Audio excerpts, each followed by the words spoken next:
Merci, bienvenue pour ce webinaire sur l'énergie solaire en propriété, ce jeudi de décembre. Comme nous l'avions précisé, nous sommes l'agence locale de l'énergie et du climat, métropole marseillaise. Nous sommes en collaboration, notamment avec le CPIE et la Maison de l'énergie et du climat, la Maison de l'énergie Habitat Climat d'Aix-en-Provence, du Pays d'Aix. Et donc, nous avons tous ensemble une mission de service public et nous sommes dans le conseil en rénovation énergétique des bâtiments. Le webinaire d'aujourd'hui va concerner donc, le solaire en copropriété et ça fait partie de la mission de service public de faire un petit point sur ce sujet. Alors,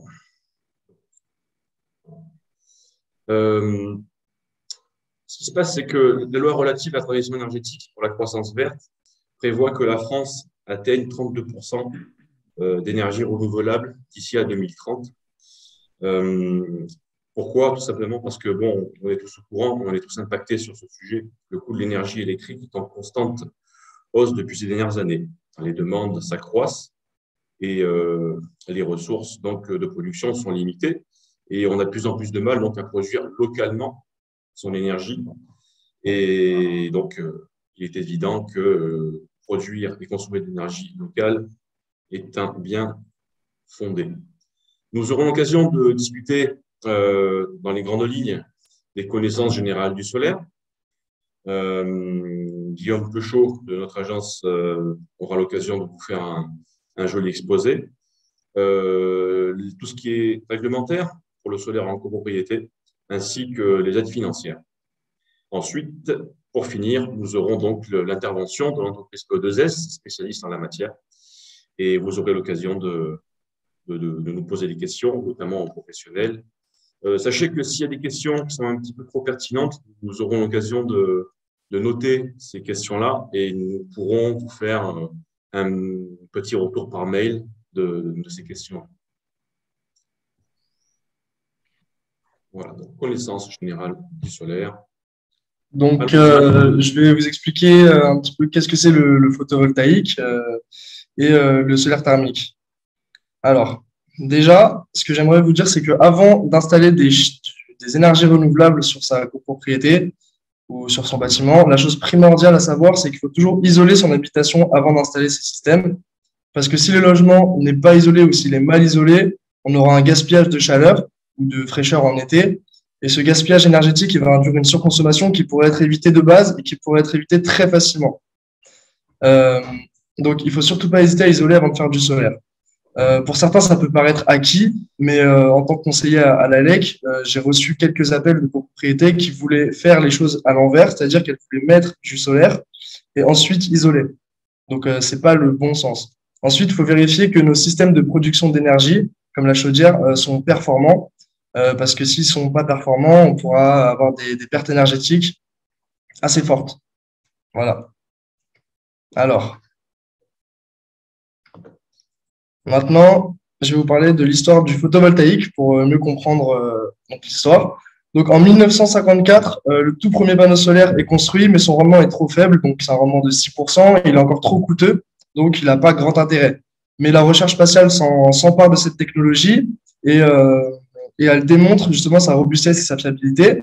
Et donc là, la recherche s'intensifie et le premier bâtiment alimenté seulement par l'énergie solaire, il naît en 1974, donc c'était quand même il y a très longtemps. Et aujourd'hui, on atteint environ 20% de rendement. Voilà. Donc aujourd'hui, le prix de l'électricité ne cesse d'augmenter et donc la solution, c'est d'avoir sa propre source d'énergie. Donc c'est pourquoi le photovoltaïque, il a le vent en poupe. Le prix de revient de l'électricité produite, pourquoi ça change ça? Ouais, c'est moi, ça bug. Je suis en train d'inviter quelqu'un qui vient d'arriver. D'accord. Et ça marche pas. Donc du coup, je disais que en fait, le prix de revient de l'électricité produite va être dépendant du niveau d'ensoleillement et donc de la région. Nous, on a la chance d'habiter donc dans le sud de la France, dans la région la plus ensoleillée de France, et donc c'est une très bonne situation géographique et il faut en profiter. Parce qu'on a une bonne irradiation globale journalière. Alors, donc là, depuis tout à l'heure, je vous parle plus de solaire photovoltaïque, mais il y a aussi le solaire thermique. On va remettre, voilà. Donc, qui permet non pas de créer de l'électricité, mais qui permet de créer de la chaleur. Le rayonnement va frapper le panneau et il va chauffer de l'eau. Ça a encore bougé. Oui, Alors, j'ai un petit problème technique. L'application ne veut pas faire comme je le souhaite. Excusez-moi. Voilà, c'est en train de... Ce sont les voilà. retardataires. Donc, le fluide va être chauffé par la radiation du soleil qui va rentrer dans le ballon de stockage, qui va réchauffer l'eau chaude sanitaire que vous allez utiliser pour vos robinets, vos lavabos, vos douches. Euh, dans le cas d'un système solaire combiné, le ballon de stockage il peut être relié à deux circuits d'eau chaude, l'un pour l'eau chaude sanitaire et le second pour le chauffage qui va alimenter les radiateurs ou le plancher chauffant. Euh, En revanche, le solaire photovoltaïque, donc lui, il sera vraiment pour la production d'électricité. Euh, donc voilà.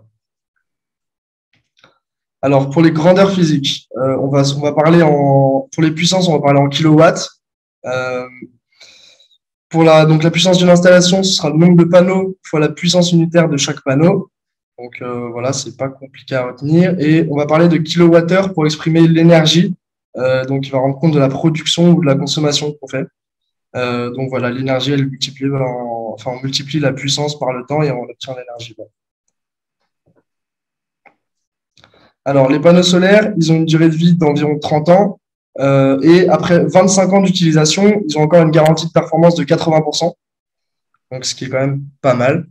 La puissance, on parle de puissance crête, donc pour exprimer la puissance standardisée des panneaux. Donc c'est une puissance qui est testée en conditions de laboratoire.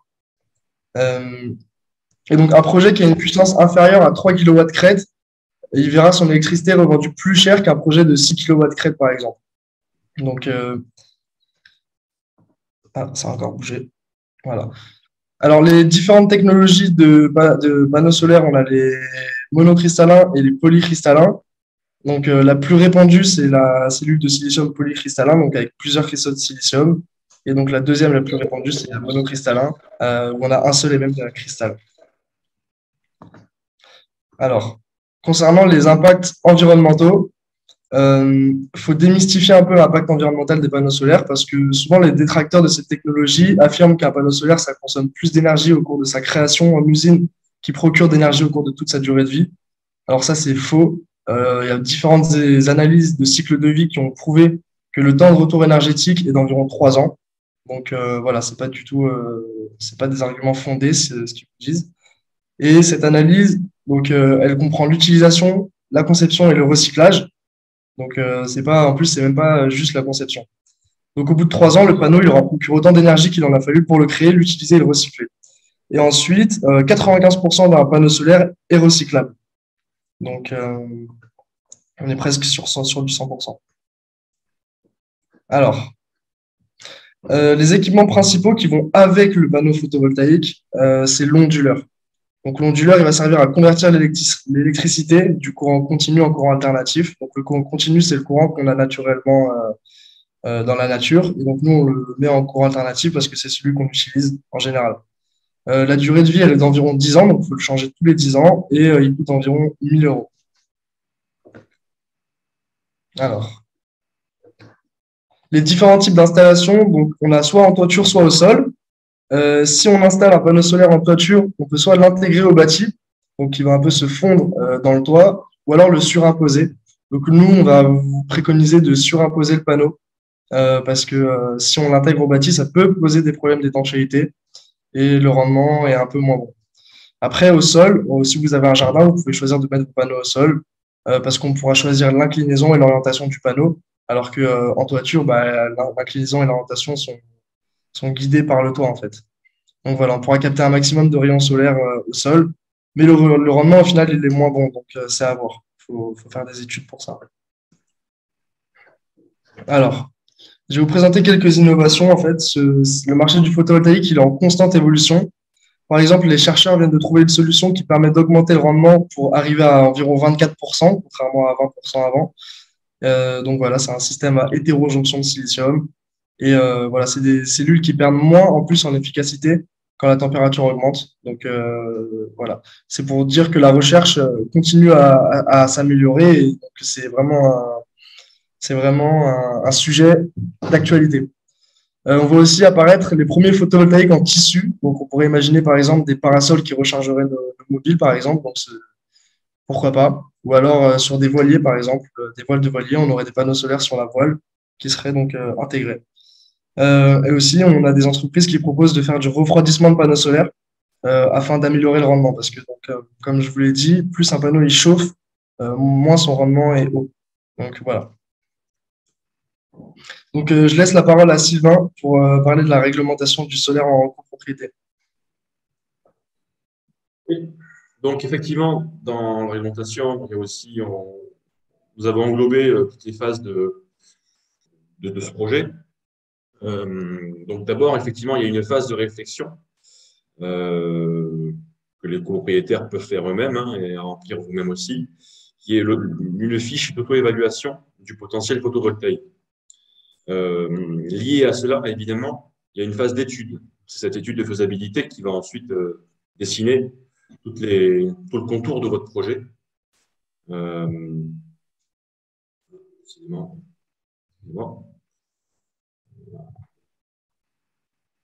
Voilà, donc toutes ces étapes, évidemment, se font au gré des assemblées générales, puisqu'à chaque fois, il va falloir voter la réalisation d'une étude, voter la possibilité, voter donc l'ingénierie financière suite à l'installation donc de ce projet solaire, du moins en copropriété.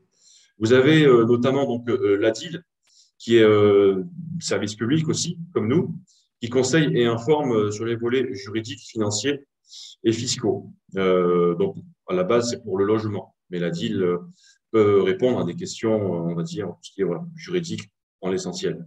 Pour vous aider, il y a un système qui a été très bien élaboré. C'est une initiative à la base d'Enerplan qui bénéficie du soutien donc, effectivement, donc, de l'ADEME et du groupe GRDF qui ont créé Socol, donc comme c'est écrit sur la diapo, solaire collectif. Ça vise à développer la chaleur solaire collective en promouvant une autoconsommation performante et durable, tout en professionnalisant donc, les acteurs de la filière. C'est pour avoir une certaine maîtrise donc, de la qualité, effectivement, notamment que les artisans tels que E2S qui sont là avec nous ce soir ont un label délivré par Calibat, donc, qui est aussi le label RGE, reconnu garant de l'environnement. Je leur laisserai développer un peu plus sur cette partie-là. Donc, on a notamment dans l'obligation d'achat, c'est une option que vous pouvez avoir. Et depuis le 9 octobre 2021, le seuil pour en bénéficier, donc pour avoir cette possibilité d'option d'achat, est passé à 500 kW crête contre 100 kW auparavant. Ce qui nous permet donc de pouvoir revendre de l'électricité, qu'elle soit individuelle ou collective. Donc, notamment les plafonds, on va aussi changer. Vous voyez bien donc le tarif d'achat au début pour une production qui est inférieure ou égale à 500 kW crête. Au début, on est à 9,8 centimes d'euros. Bon, je vous l'accorde, les prix ont vraiment baissé, mais dans le temps, ça peut toujours devenir rentable. Et après, bon, ce sont des chiffres qui bougent. Durant les premières 1600 heures donc, de production, après ces 1600 heures, on arrive à 4 centimes d'euros du kilowattheure. Et de même que pour une installation inférieure ou égale à 100 kW crête, donc on est à 9,47 centimes. Et pour la suite, on a 5 centimes d'euros le kilowattheure. Donc on a aussi, excusez-moi, une prime à l'investissement. Bon là, on va faire un petit peu rapide, mais c'est quand votre installation sur un bâtiment ou hangar, comme c'est indiqué, quand vous intégrez des critères de respect du paysage, vous avez une aide financière qui vous permet de faciliter un petit peu votre installation, moi l'aspect financier. Ensuite, nous avons les chauffe-eau solaires collectifs. Plusieurs manières de réaliser cette production, qui est très motivée d'ailleurs par l'ADEME. On va en parler tout à l'heure. Donc, on a le chauffe-eau solaire collectif, solaire thermique, qui est le plus courant. Le CS est préparé et stocké en chaufferie, puis acheminé vers les appartements. Le chauffe-eau solaire collectif à point individualisé.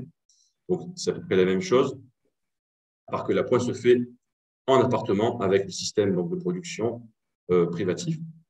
Et ensuite, le chauffe-eau solaire collectif individualisé. Seuls les panneaux solaires sont collectifs et le stockage et la production d'appoint sont individuels. En ce qui concerne, c'est assez important, la maintenance et l'exploitation, c'est en effet le syndic qui s'occupe de la maintenance et du suivi de l'exploitation. Le copropriétaire, lui, ne peut qu'agir sur la phase d'exploitation. Donc, tout projet en amont. Ensuite, c'est contractuel.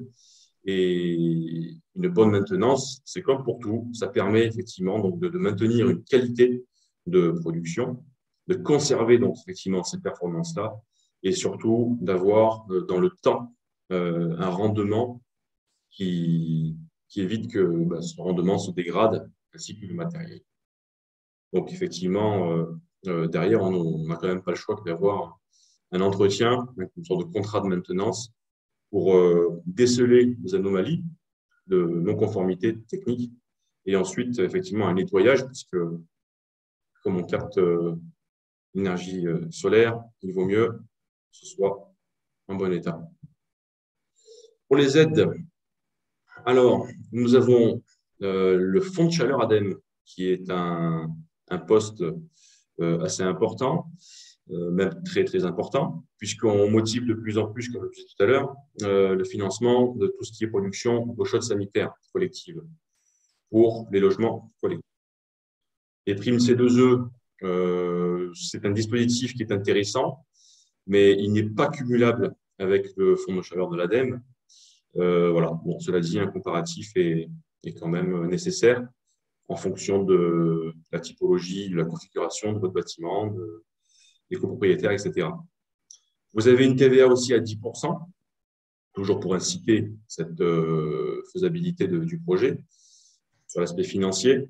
Mais bon, attention, évidemment, là, on parle de si la puissance est inférieure ou égale à 3 kW crête par logement. Donc, on va diviser la puissance générée sur la collectif, sur le bâtiment collectif par lot. Et il faut être inférieur ou égal à ça, à ce niveau de référence de 3 kW crête. Parce qu'au-delà, c'est logique, donc c'est le syndicat de copropriété donc, qui devient personne morale et qui revend cette production électrique-là.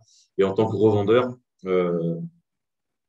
et au-delà de cette puissance, donc on devient marchand, entre guillemets, et ça ne correspond plus aux pratiques, on va dire, dédiées aux particuliers.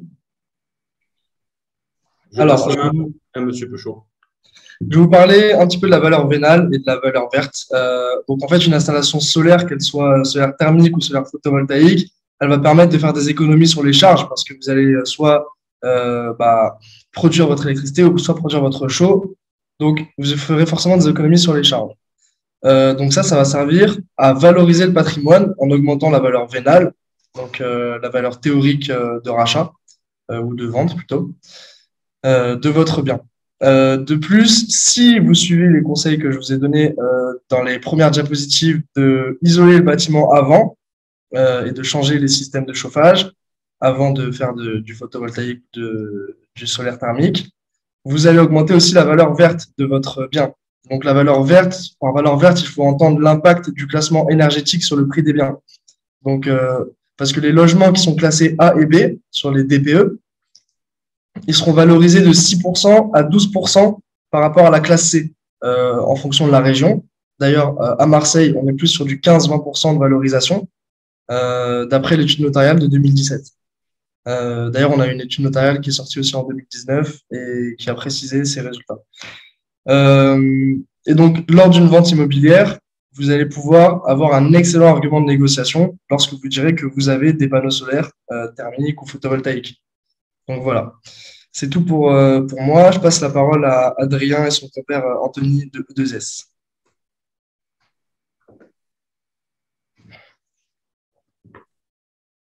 Bonjour à tous. Du coup, c'est moi qui ai la main sur le PowerPoint, là, c'est ça? C'est ça, Ouais, normalement, vous faut pouvez faire un test. bouger les slides. Si j'y arrive. Sinon, avancez le prochain slide, faites-le vous et je vous dirai quand avancer. D'accord. Déjà, bonjour à tous. Donc, on représente aujourd'hui la société E2S. Donc, moi-même, Anthony Sequeira, chef de projet dans la société sur la partie thermique. Et il y a également avec moi Adrien Petit, qui est le responsable du pôle photovoltaïque, qui fera une petite présentation sur le photovoltaïque tout à l'heure. Voilà. Donc, on est une société qui est basée à Saint-Cyr-sur-Mer, qui a été créée en 2004. Et donc, on travaille, on fait l'étude et l'installation de tout ce qui est génie climatique et notamment une compétence particulière dans les énergies renouvelables et notamment depuis la création de la société sur le solaire, tant le thermique que le photovoltaïque. Voilà.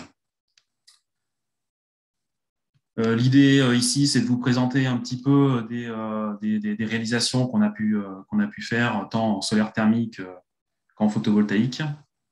On va commencer par le thermique. J'ai juste rajouté ce slide pour parler un petit peu de l'eau chaude collective qui revenez en arrière, excusez-moi. Pour parler un peu de l'eau chaude collective qui parfois est mal perçue par les copros en général. Enfin, ça arrive. Et bon, faut savoir quand même que le collectif, d'ailleurs, mes collègues l'ont rappelé en préambule, et l'ADEME pousse pour garder l'eau chaude collective. Et donc, il y a vraiment un réel gain énergétique là-dedans, quoi. Donc, c'est important de préserver quand la copropriété a un système d'eau chaude collective, que ce soit eau chaude sanitaire ou chauffage d'ailleurs. Il est vraiment important de le sauvegarder, quoi. Voilà. Et donc, cette eau chaude collective, elle a quand même plusieurs atouts.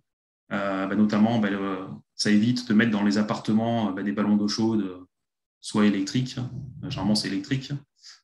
Après, il y a toute la partie entretien qui est gérée par des professionnels. Donc, les frais sont bien évidemment partagés au sein de la copropriété. Et là, le dernier point, la possibilité d'individualiser les charges, ce qui est souvent encore dans les vieilles résidences, c'est pas encore bien le cas parce que toutes les résidences n'ont pas de compteur individuel par logement ou même de compteur d'énergie dans les chaufferies. Donc, parfois, il y a des calculs un petit peu voilà, que les syndics doivent quelque part inventer pour individualiser les charges par copropriétaire. Le solaire collectif, historiquement, depuis quelques années, a quand même une image qui malheureusement a été dégradée de par des installations qui ont été mal conçues et mal entretenues. Donc, c'est quelque chose qu'il faut vraiment avoir bien en considération, d'avoir une installation qui est de base bien conçue, bien dimensionnée par rapport aux besoins de chaque copropriété, au cas par cas. Et derrière, il faut bien évidemment que l'exploitation suive pour retirer le maximum de cette énergie solaire, quoi. Voilà. On peut passer à la suite.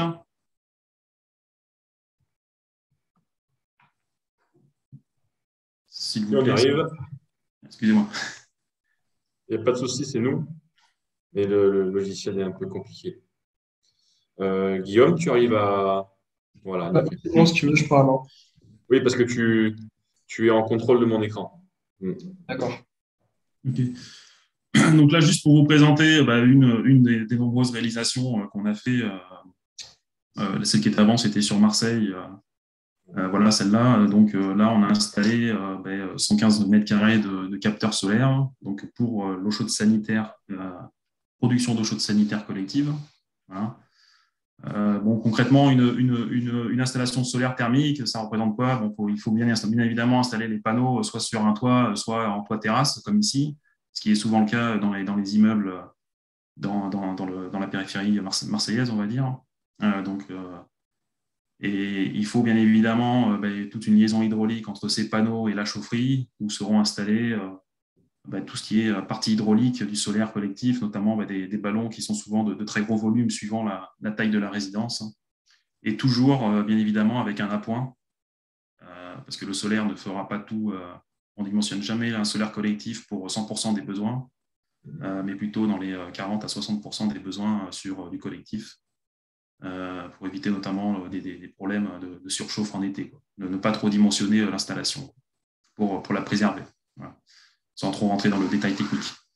Il y a une autre installation ensuite qui a été faite assez récemment.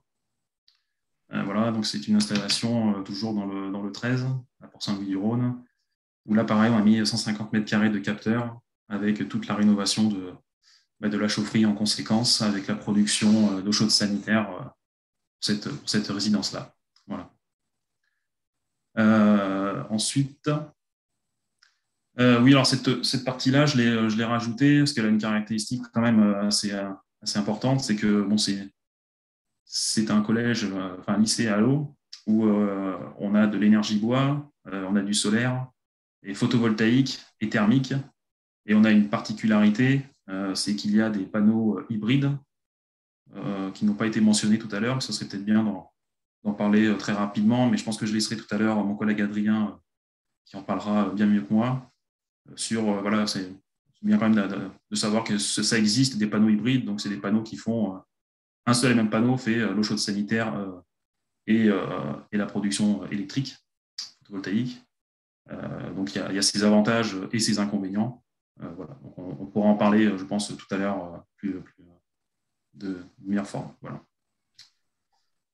Ensuite, là, c'est un peu un redite de ce qui a été dit tout à l'heure. Donc, pour le solaire thermique, il y a beaucoup d'aides qui sont faites par l'ADEME. Et donc, les critères principaux que j'ai mis ici, c'est qu'il faut au minimum 25 mètres carrés de surface utile de capteurs solaires pour y avoir droit. Et que voilà, l'aide est forfaitaire, donc c'est 40 € par mégawattheure de solaire utile sur 20 ans. Et donc, il faut une productivité d'énergie solaire utile supérieure à 450. Par expérience, on sait que dans la région, on est quand même dans la région la plus ensoleillée de France. On atteint plutôt très facilement ce type de productivité solaire et on arrive, dans pratiquement tous les cas, à rentrer dans ces cordes-là, quoi. Voilà. Pour approfondir un peu ce sujet, le slide suivant, s'il vous plaît. Juste pour vous présenter un petit peu très rapidement en quoi ces aides ADEME peuvent être bénéfiques pour une copropriété. On a fait une étude, on va dire, de préfaisabilité d'un solaire thermique pour une copropriété à Toulon. Donc, c'est à la demande du syndic qui est venu nous voir et qui nous a demandé de faire un prédimensionnement, une préétude. Et donc, c'est une petite copropriété de 37 logements. Et donc, on a dimensionné une installation de 32 mètres carrés. Donc, on est bien au-dessus des 25 mètres carrés mentionnés par l'ADEME pour avoir droit au fonds chaleur. Et donc, on atteint en fait un investissement d'environ 42 000 € sur lesquels on va déduire en fait l'aide d'ADEME qui est calculée par la production solaire utile et le forfait de 40 € par mégawattheure. Donc, ça ferait environ une aide de 20 000 € pour cette installation-là. Voilà. Donc, le total d'investissement pour la copropriété pour passer sur du solaire collectif, voilà, ça fait 23 000 €. Et voilà, la donnée que j'ai indiquée, c'est qu'en fait, au global, ça représente donc 23 000 à diviser par 37 logements. Environ, on parle de 600 € d'investissement par copropriétaire, ce qui est beaucoup ou pas du tout, mais qui est rapidement rentable pour les copropriétaires. Voilà. Sachant que voilà, c'est l'avantage du solaire collectif, enfin du solaire thermique, c'est le prix au kilowattheure du thermique n'évolue pas, quoi. Voilà. On n'est pas dépendant du gaz ou encore certaines du fioul, quoi. Voilà.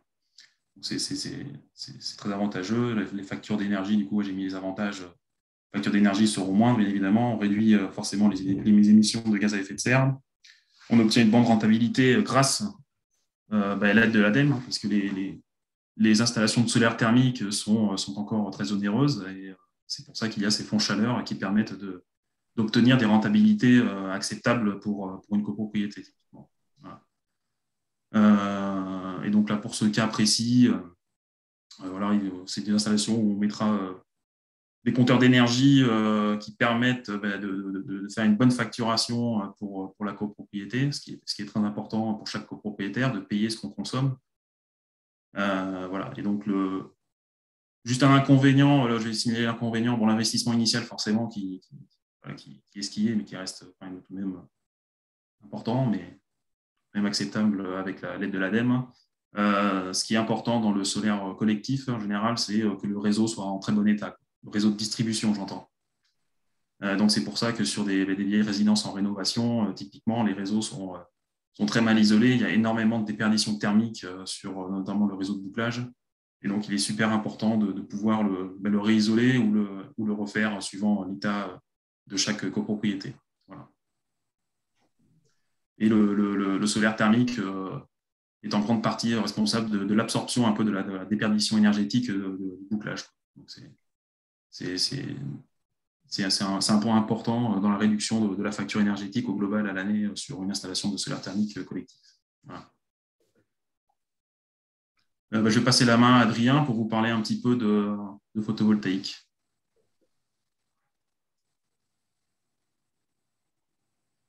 Bonjour à tous. Sur le photovoltaïque, il y a déjà beaucoup de choses qui ont été dites au début. Je voudrais, en prenant les deux exemples ici, revenir un peu sur les différents modes de raccordement qu'on a sur le photovoltaïque. Sachant que vous pouvez faire une installation photovoltaïque sur votre toit qui permettra, si on peut revenir un peu en arrière.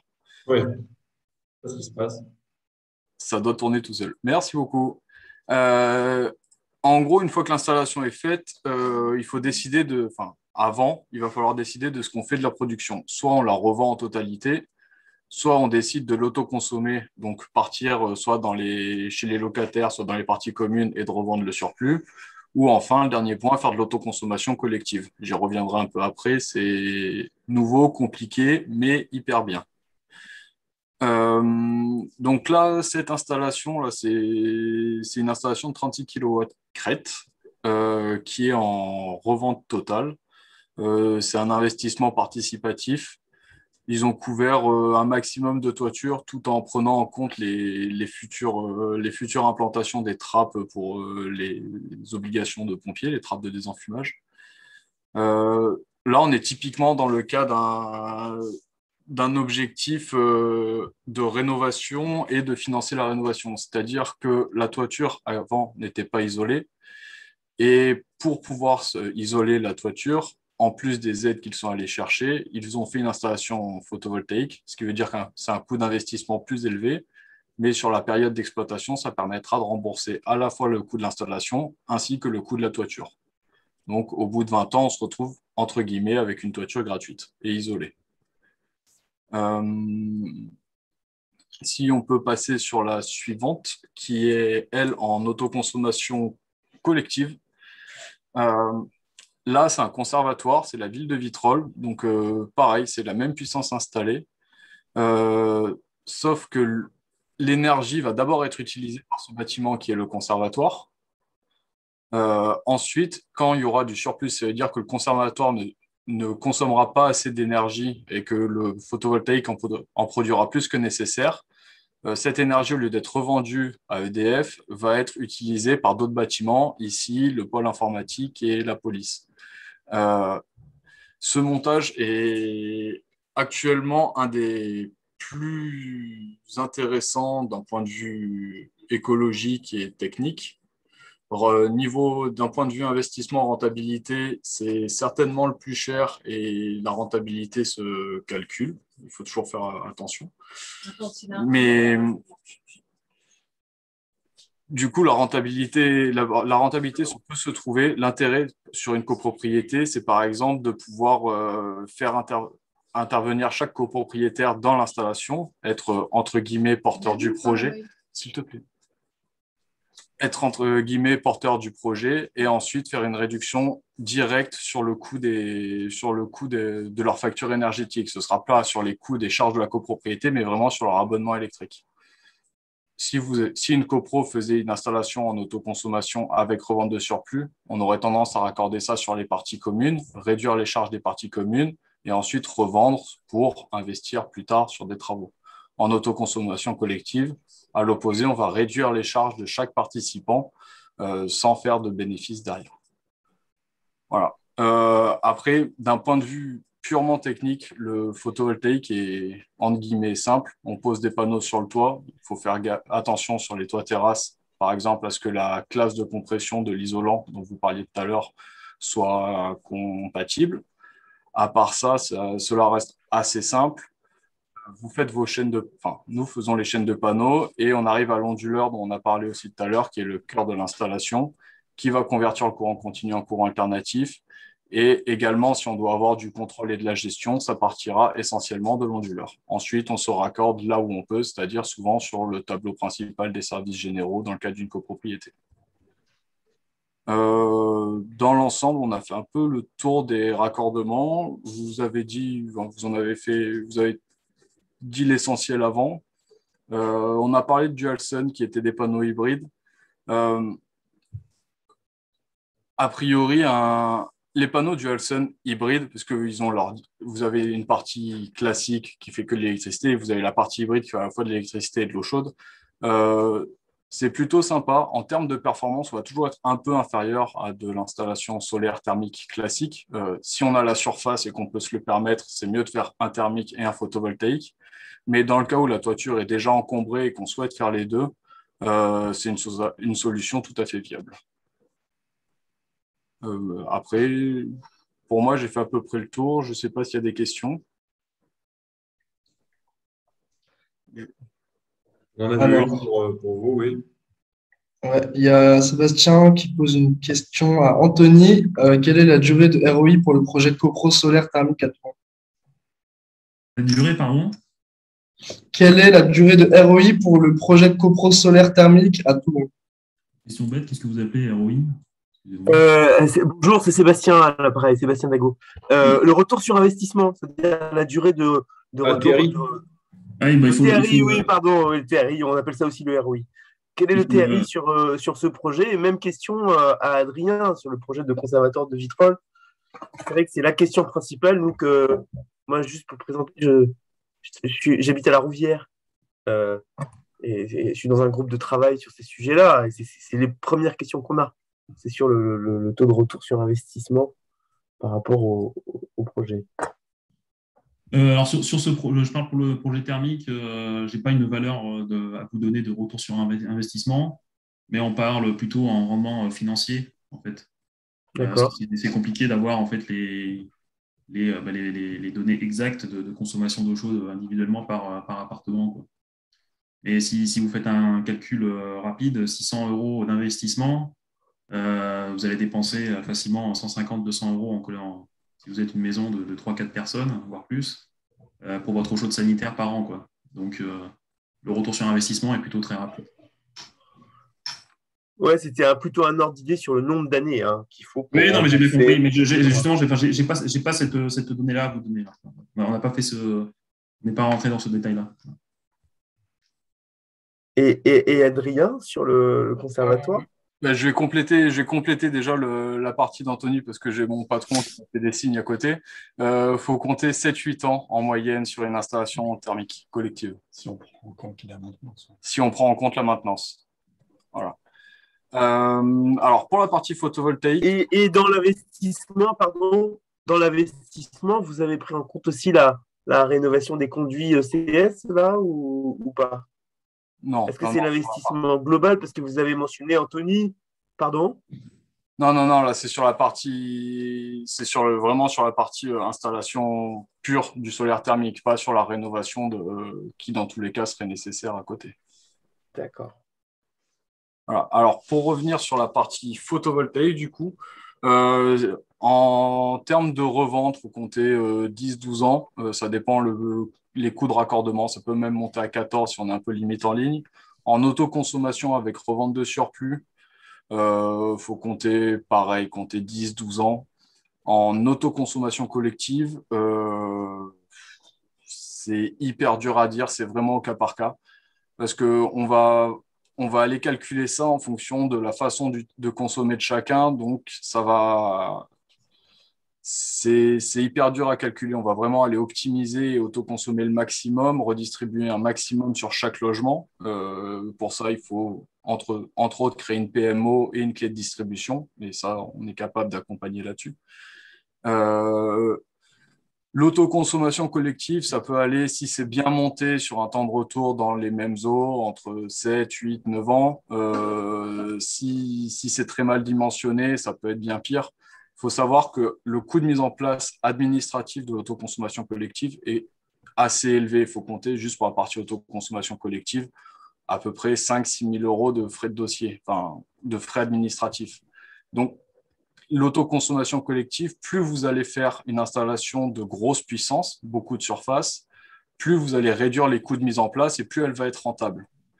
Alors que les autres, elles ont un temps de retour en nombre d'années assez linéaire, parce que le coût au kilowatt installé va baisser, mais vous aurez aussi le tarif de revente qui baissera.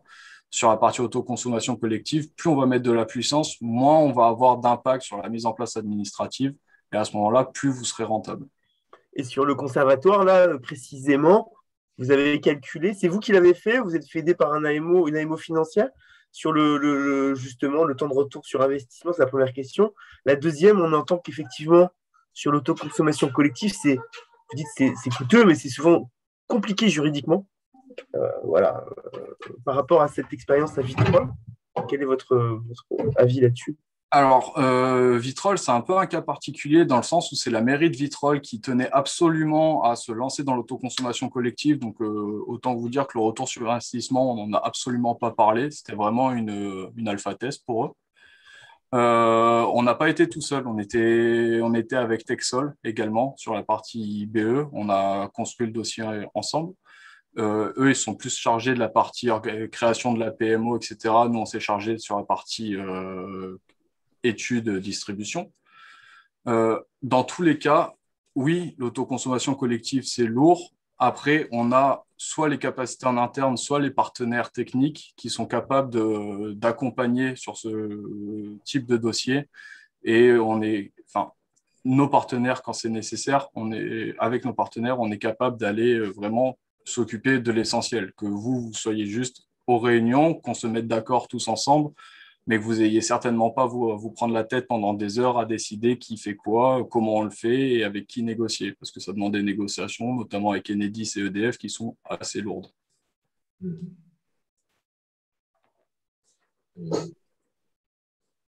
C'est une sorte d'accompagnement dans le projet que vous faites aussi? Alors, sur l'autoconsommation collective, on en fait une partie parce qu'il y a différents types d'autoconsommation collective. Sur celle entre guillemets simple, on le fait en interne. Dès que ça devient un peu complexe, on fait appel à un partenaire qui est très compétent et surtout spécialisé là-dedans. Lui, ils font ça 365 jours par an. Oui. Et ça fait à même de nous accompagner et donc d'accompagner les copros quand c'est nécessaire. D'accord. Très bien.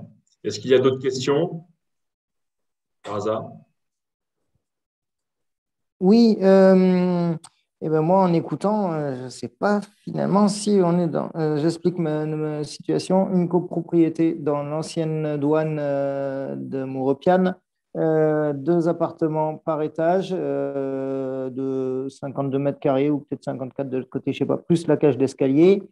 Donc, ça fait un toit de. Oui, parce qu'il y a un versant sud et puis un versant nord. J'imagine qu'on ne met pas de panneaux sur le versant nord. Donc, ça fait plus que 50 mètres carrés, peut-être un peu plus de panneaux. Et puis, on est tous en appart individuel avec chauffage, énergie et chauffage tout individuel. Est-ce qu'il y a un intérêt à faire ça, du coup? Vous aurez un intérêt à faire du solaire thermique, je ne sais pas. Ça, c'est mon collègue qui vous répondra. Sur la partie photovoltaïque, il n'y aura aucun intérêt à faire de l'autoconsommation collective. Par contre, de l'autoconsommation avec revente de surplus, oui, ça peut être envisageable. Après, sur le fait de poser des panneaux au nord, c'est un peu un tabou. Techniquement, c'est possible. La seule condition, c'est que dans la phase étude, il faut bien que ce soit référencé, que les panneaux soient au nord, et il faut que l'étude de production soit cohérente avec ce qui est demandé. Ça veut dire qu'on ne va pas vous faire 30 kg au sud quand on va faire 15 kg au sud et au nord. Mais si l'étude est faite correctement, on a la chance d'avoir une région qui nous permet de pouvoir poser des panneaux au nord. Pour info, une toiture au nord de chez nous, ça représente une toiture plein sud inclinée à 30 degrés à Lille. Et là-bas, ils en font beaucoup. Donc, techniquement, c'est possible. Et c'est un projet qui pourrait autoconsommer justement sur les parties communes et avoir de la revente. Voilà, et ça permettrait de baisser donc les charges et de se dire on a au moins l'énergie des parties communes qui sont amorties ou payées par le soleil, hein, par du renouvelable. Oui, c'est à ça que je pensais d'ailleurs, moi, pour les parties communes et revente. Mais voilà, tout à l'heure, je ne sais plus qui disait un appartement, une copro petite de 37 logements. Nous, on a 8 logements, 2 par étage, 4 étages.